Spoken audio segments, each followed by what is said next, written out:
आं गिबियावनो डक्टर हिमन्त बिश्व शर्मा सारनिसिम दिनैनि जोनोम सानखौ लोब्बा लाखिनानै गिबियावनो बिथांनिसिम खुलुमनाय जासिहरबाय आरो दिनैनि बे हाबाफारिया जोबोद मोजां जादों आरो आं बेखौ जिथु माबा रिबन काटिं खालामनो मोननानै जोबोद गोजोननाय मोनदों आरो आं बे जोंनि बे टेक्राकुसिनि जिमानजन दिनैनि बे मेडिकेल एवारनेसाव नुजाफैनो हानाय गासै रायजो राजा बिथांमोनखौबो आङो आंनि गोसो गोरबोनिफ्राय साबायखर जासिहरबाय। एवारनेसखौथ' जोङो हायोबा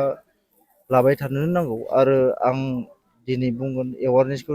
आं दाख्लैनो बुंखादों बेखौ जों दिनैल' नङा जों दिनै जों जिहेतु उद्बोधन खालामबाय बे दिनानिफ्रायनो जोङो लालांबाय थागोन होनना जोङो खोथा होखादों बे साननैसो उनाव जोङो टाइम लानानै आरो बबेबा जायगाखौ जोङो सिलेक्ट खालामो। रायजोफोराथ' जोबोद गोजोननाय मोनदों दिनै जिथु रायजोफोरा बेयाव जोंखौ हेफाजाब होबाय जोंबो गोजोननाय मोनदों। बेयावथ' जोङो बेसेन लानायनि खुनु खोथायानो थाखाया जिहेतु जोंहा मुसलपुर डक्टर रबि बर' हस्पिटालनिफ्राय जितु जोंहा बेयाव डक्टरफोर नुजाफैदों बिथांमोनाथ' बेसेन लानायनि खोथायानो थाया। बेखौ जोंनि डक्टर हिमन्त बिश्व शर्मा सारनि CM जितु जोनोम सानजों लोब्बा लाखिनानै जों बेखौ खुंनाय जादों आरो खालामनाय जादों। गिबियावनो आं गामिनि जानानै जोंनि गिबि मन्त्रि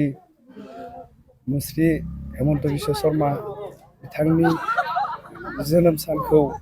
गिबियावनो बिथांनि जिउमाया गोलाव जाथों बेखौ खासिबारि गामिनिफ्राय गसाइनि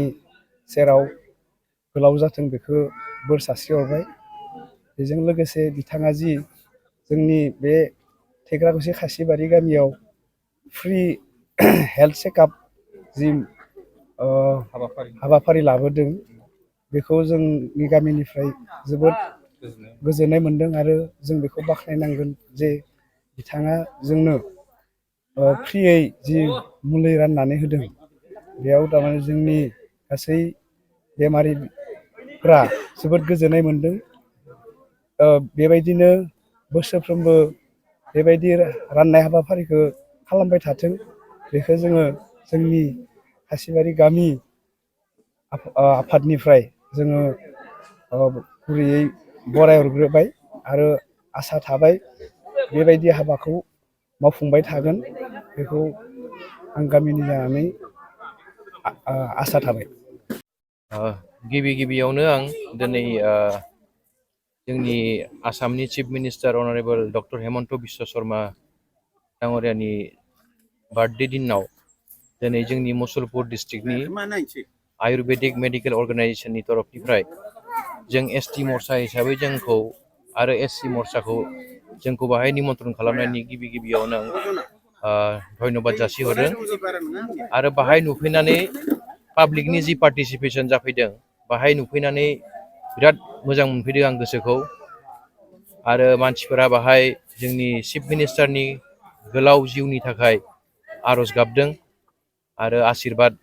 जासिहरदों जोंनि बे टेक्राकुसि गामिनिफ्रायनो आरो बेबायदि हाबाफारिखौ जाहाथे जों मावलांबाय थानो हायो